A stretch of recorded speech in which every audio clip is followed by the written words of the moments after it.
आज मेरा नया जन्म हुआ है। अगर मैं ऐसा कहूँ तो कुछ गलत नहीं होगा। मैं एक खुश मिजाज जिंदा दिल लड़की कब इतनी निराशावादी और असुरक्षित हो गई पता ही नहीं चला। मैंने तो उसे हमेशा प्यार किया था और अपने रिश्ते को संभालने की पूरी कोशिश की, पर अब लगता है कि मैं रिश्ता संभाल नहीं रही थी बल्कि अपने आप को बेवकूफ़ बना रही थी। रिश्ता तो कभी था ही नहीं, प्यार तो कभी था ही नहीं। जो कुछ भी था बस स्वार्थ था। उसका स्वार्थ जो मुझे ऐसा घाव दे गया जिसके निशान मेरे मन और शरीर पर दोनों पर रहेंगे हमेशा हमेशा के लिए। अभी मैंने स्नातक किया ही नहीं था कि मेरी शादी की बात चलने लगी। रिश्ते की एक मौसी ने मेरे लिए इतना अच्छा रिश्ता भेजा कि माता पिता मना कर ही नहीं सके। वह मुझे देखने आया तो मुझे दिल में डर के साथ साथ एक गुदगुदी भी हुई। हमें कुछ देर एक दूसरे के साथ बिताने के लिए छोड़ दिया गया। रवि, हाय, कैसे हो? मैं जी अच्छी हूँ, आप कैसे हैं? रवि, कुछ देर पहले तो ठीक था पर लगता है अब दीवाना हो चुका हूँ तुम्हारा। ना चाहते हुए भी मुझे हंसी आ गई। मैं खुद को रोक ना सकी। रवि, कितना सुंदर हंसी है तुम्हारे। कॉलेज के लड़के तो इस हंसी पर जान दे देते होंगे। मुझे क्या पता, मैंने कंधे उचकाकर कहा। रवि, उफ, ये सादगी में तो फिदा हो गया। लड़के वाले शादी के लिए तैयार थे। हमारे परिवार को भी रिश्ता मंजूर था। सो एनल फैनल 1 महीने के भीतर ही मैं ससुराल पहुंच गई। दिन भर की थकान से कब सो गई पता ही नहीं चला। रात में रवि ने झंझोर कर उठाया। रवि, आज तुम्हारा सुहाग रात है और तुम सो रही हो। क्या अपने कॉलेज के बॉयफ्रेंड से बिछड़ने का गम खाया जा रहा है? चिंता मत करो, मैं तुम्हें उससे भी ज़्यादा प्यार करूँगा। उसने हंसकर कहा, पर यह मजाक मुझे भेद गया। मैंने कहा, मेरा कोई बॉयफ्रेंड नहीं। मैंने गुस्से से कहा। रवि, इम्पॉसिबल। आज तो कल तो बदसूरत से भी बदसूरत लड़की का चक्कर चल रहा है। फिर तुम कैसे बच गई? तुम तो एजुकेशनल कॉलेज में पढ़ी हो ही नहीं सकता कि तुम्हारी किसी लड़के से दोस्ती ना हो रही हो। कोई बात नहीं, पति और पत्नी के बीच कोई भेद नहीं रहना चाहिए। मेरी भी कुछ गर्लफ्रेंड थी, मैं तुम्हारे उनके बारे में बताता हूँ और तुम मुझे अपने बॉयफ्रेंड के विषय में बताओ ताकि कभी मेरी गर्लफ्रेंड मुझे या तुम्हारा बॉयफ्रेंड तुम्हें ब्लैकमेल ना कर सके। आप बार बार वही बात दोहरा रहे हैं। मैंने कहा ना, मेरा कोई बॉयफ्रेंड नहीं। अच्छा बाबा, सॉरी। तुम सती सावित्री हो, मैं तो सत्यवान नहीं। मेरी गर्लफ्रेंड थी, पर अब मैं वादा करता हूँ कि मेरी ज़िंदगी में तुम्हारे बाद कोई नहीं आएगा। उसने मुझे गले लगा लिया और कुछ प्यार भरी बातें की जिसमें मेरा गुस्सा जाता रहा। शादी के 1 महीने बाद मैं पति के साथ दिल्ली शिफ्ट हो गई। शुरू में इस तरह के ताने सुनकर लगता कि ये सामान्य बात है। शायद सभी पति अपनी पत्नी के पुराने आशिकों को लेकर इंश्योर होते हैं, पर फिर धीरे धीरे रवि बोले, तुम उसी समय छत पर कपड़े सुखाने क्यों जाती हो जब सामने वाली बिल्डिंग में रहने वाला लड़का पढ़ाई करने छत पर जाता है? रवि, वो सुबह से शाम तक छत पर ही टहल टहल कर पढ़ता है। उससे एग्ज़ाम चल रहे हैं और वो मुझसे 5 साल छोटा है। तो तुम्हें उसकी उम्र भी पता है। यानी कि तुम मोहल्ले वाले से बात करती हो मेरे मना करने के बावजूद, और तुम्हें तो छोटे लड़के ही पसंद है ना? क्यों, तुम्हें ऐसा क्यों लगता है? जाने दो, मेरा मुंह मत खुलवाओ। नहीं प्लीज़, मुंह खोल दो अपना, मैं भी तो सुनूं। आखिर तुमने ऐसा क्या देख लिया कि जिससे तुम्हारे दिमाग में ये बात घर कर गई? तुम्हारे मायके में भी आता है एक संतोष, वो मेरे छोटे भाई की तरह है। मैं उसे ट्यूशन पढ़ाती हूँ। ज़रूर, ऐसे मैंने मुँह भोले भाई बहन बहुत देखे हैं मैंने। उसने मुझे झिझक कर कहा। बात आगे ना बढ़ाने के उद्देश्य से मैं हमेशा चुप हो जाती और शायद मेरी चुप्पी ही उसे मेरी स्वीकृति लगती थी। मुझे समझ में नहीं आता था कि उसे यकीन कैसे दिलाने के लिए क्या करूं। मैं अपने घर जाती तो वो वहाँ से भी मुझे कठपुतली की तरह नचाता। कहाँ हो? घर पर? आवाज़ तो गाड़ियों की आ रही है। क्या तुम कहीं घूमने निकली हो? अपने आशिकों से मिलने गई हो? मेरा घर सड़क के किनारे है, यहाँ गाड़ियों की आवाज़ नहीं तो क्या सुनाई देगा? यार, तुम तो बुरा मान जाती हो। मैं तो बस मजाक करता हूँ। अच्छा, घर पर हो तो सासू माँ से बात करा दो। मैं जानती थी कि वो सिर्फ कंफर्म करने के लिए माँ से बात करना चाहता है कि मैं दिन भर कहीं गई तो नहीं। मेरी भोली माँ उसे बता देती कि मुझसे मिलने संतोष आया या मैं अपने घर के बगल में रहने वाली फ्रेंड के घर गई, और ये बातें दिन रात मुझे सुनाई जाती। मैं मायके जाने से डरने लगी। मेरे फ़ोन रिकॉर्ड्स चेक किए जाते और रिकॉर्ड किए जाते थे। अड़ोस पड़ोस की औरतें से भी बात करने की मनाही थी। अव्वल तो मायके जाने नहीं मिलता, या जाती भी तो पति के साथ जाओ और उसी के साथ वापस आओ। मैंने जब रवि से कहा कि मैं अभी बच्चा संभालने के लिए तैयार नहीं, इसीलिए माँ नहीं बनना चाहती, इस बात के लिए उसने मेरी माँ, मेरी चाची और मेरी मामी सबको फ़ोन मिला डाला। माँ जी, आप ही बताइए, क्या मैं आपको इतना निकम्मा लगता हूँ कि अपने बच्चे की परवरिश नहीं कर सकता? मल्टीनेशनल कंपनी में सॉफ्टवेयर इंजीनियर हूँ। मेरे परिवार वालों भी बच्चे का मुंह देखने को तरस रहे हैं। आखिर घर का सबसे बड़ा बेटा हूँ और ये कहती हैं मैं माँ नहीं बनना चाहती। कहीं मैं अपने घर वालों को ये बता दूँ तो हरकम मच जाए, पर मैं नहीं चाहती कि मेरी पत्नी के विषय में कोई भी गलत धारणा बनाए, इसलिए मैंने सारा इंजाम अपने ऊपर लिया। वो हमेशा मुझे दोषी ठहराकर खुद मासूम बन जाती। मेरी माँ, मौसी और चाची सब ने मिलकर मुझे यही सलाह दी कि पहले बच्चे को लेकर तो ससुराल में सभी को बहुत आशाएं होंगी, उन्हें मत तोड़ो। और आखिर मैं गर्भवती भी हो गई।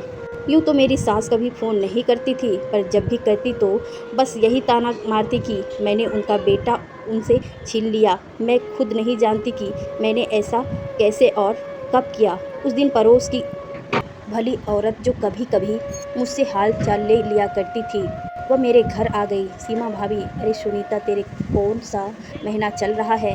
छठा। भाभी, अच्छा, अगर कोई प्रॉब्लम हो तो बताना, मैं तुम्हें डॉक्टर के पास ले चलूँगी। रवि तो अक्सर घर पर रहता नहीं, ऐसे में कभी भी कुछ भी ज़रूरत पड़ सकती है। अपने आप को कभी अकेला मत समझना। रवि का नेचर तो बहुत ही अच्छा है, वह तो मुझे भाभी बोलता है और बड़े प्रेम से पेश आता है, वरना यहाँ दिल्ली में किसके पास किसी से हंसकर बात करने की फुर्सत है। भगवान तुम दोनों को सदा खुश रखे। सुनीता, आज कोई आया था क्या? सिंक में पड़े चाय, नाश्ते के कप में प्लेटें को देखते हुए रवि ने पूछा। हाँ, बगल की सीमा भाभी आई थी।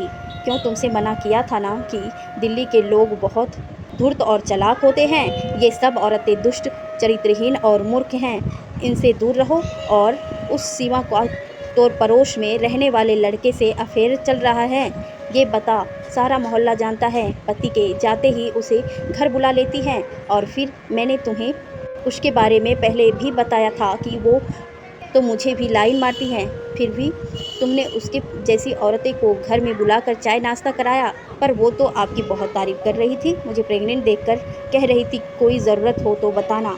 अच्छा, मेरी तारीफ तो करेगी ही, मुझे फंसाना जो है। क्या तुम्हें लगता है कि वो तुम्हारा ख्याल मुझसे बेहतर रख सकती हैं? मैंने ऐसा तो नहीं कहा, पर कोई आए जाए तो मैं क्या भगा दूँ? हाँ, बिल्कुल भगा दो। तुम्हारा पति वो मैं हूँ, वो नहीं। किसी भी बाहरी व्यक्ति से फालतू मेल जोल बढ़ाने की ज़रूरत नहीं है। यहाँ की औरतें सब शराबी और बचलन है, और मैं नहीं चाहती कि मेरी भोली भाली पत्नी भी उनके रंग में रंग जाए। सुनीता, तुम बहुत सीधी और भोली हो, तुम्हें मैं दुनिया की बुराइयों से बचाना चाहती हूँ, इसीलिए थोड़ी सख्ती बरसता हूँ। कोई बात नहीं, पर आज के बाद वो औरतें आए तो बाहर से ही उसे हालचाल देकर कोई बहाना बनाकर बाहर से ही भगा देना। ये कहकर उसने मेरे चेहरे को अपने दोनों हाथों में लिया और मेरे माथे पर चुम्बन दिया। जब मैं तर्क देती तो वो मुझे ऐसी ही तरह निरस्त्र कर देता। मुझे समझ में नहीं आता था कि मैं ऐसा क्या करूं कि वो नाराज़ ना हो, दुखी ना हो और परेशान ना हो। मेरी माँ भी मुझे फ़ोन करती तो मैं गिनी चुनी बात करके फ़ोन जल्दी से जल्दी रख देती। सीमा भाभी को भी मैंने बाहर से ही टरकाना शुरू कर दिया। आखिर उन्होंने भी हार मान ली और मेरे घर आना छोड़ दिया। मेरा 8वां महीना चल रहा था जब एक दिन घर की डोर बजी तो ये रवि के आने का समय नहीं था। दिल धड़क गए कि कौन होगा, कहीं सीमा भाभी तो नहीं। दरवाज़ा खोलते ही एक जाना पहचाना चेहरा दिखा, पर कुछ याद नहीं आया कि ये कौन है। अरे सुनीता, मैं छाया, तेरी बचपन की फ्रेंड। भूल गई या मेरा नया रूप देखकर कन्फ्यूज हो गई? उसने उसी चिर परिचित अंदाज में मटक कर कहा। छाया मेरे बचपन की सहेली थी। हम एक ही स्कूल और एक ही कॉलेज में पढ़ते थे। हमारे घर भी आसपास ही थे। हमारा बचपन और किशोरावस्था एक दूसरे के घरों में ही बीता है। उसे देखकर उसे गले लगाने की तेज़ इच्छाएं हुई। औपचारिक मुस्कान देखकर मैंने डरते हुए उसके भीतर आने के लिए रास्ता दिया। छाया बोली, वाह यार, घर तो बहुत बढ़िया है, तेरा पति खूब कमाता होगा, वरना दिल्ली शहर में अपना घर होना कोई छोटी बात तो नहीं। मैं बोली, कैसी हो तू? बैठ, मैं चाय लेकर आती हूँ। मैं जल्दी से जल्दी उसे टरकाना चाहती। छाया, क्या यार, क्या अब हम इतने दूर हो गए कि तू मुझे मेहमानों की तरह चाय नाश्ता कराएगी? मैं खुद बना लूँगी। तू तो यहाँ बैठ मेरे पास। छाया ने मुझे खींचा और सोफे पर परस गई। वो मुझे अपने दिल्ली शिफ्ट होने की कहानी सुना ही रही थी। मेरा ध्यान कहीं और ही था। सुनीता, क्या बात है? छाया ने मेरा उड़ा हुआ रंग देकर कहा। कुछ नहीं, बस कुछ तबीयत ठीक नहीं है। मैंने सोफा साफ झूठ बोला। छाया ने मुझे गले लगा लिया। मुझसे झूठ बोलकर तुझे लगता है कि तू बच जाएगी, पर तू नहीं जानती तू कांप रही है।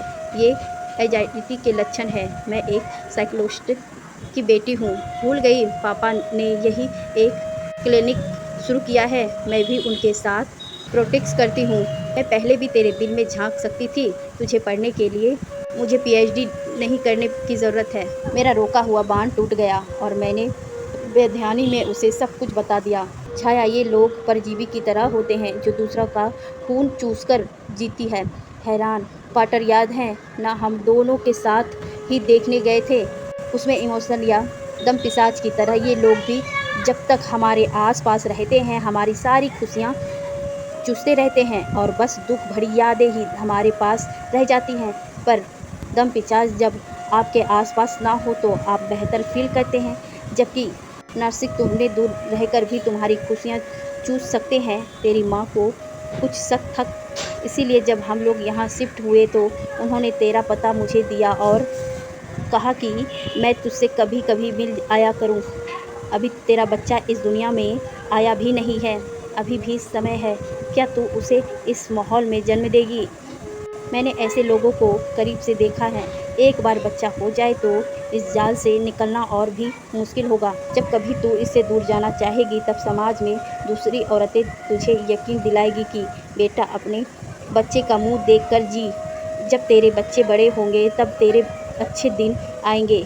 पर यकीन मान, तू इंतज़ार करती रह जाएगी और अच्छे दिन कभी नहीं आएंगे।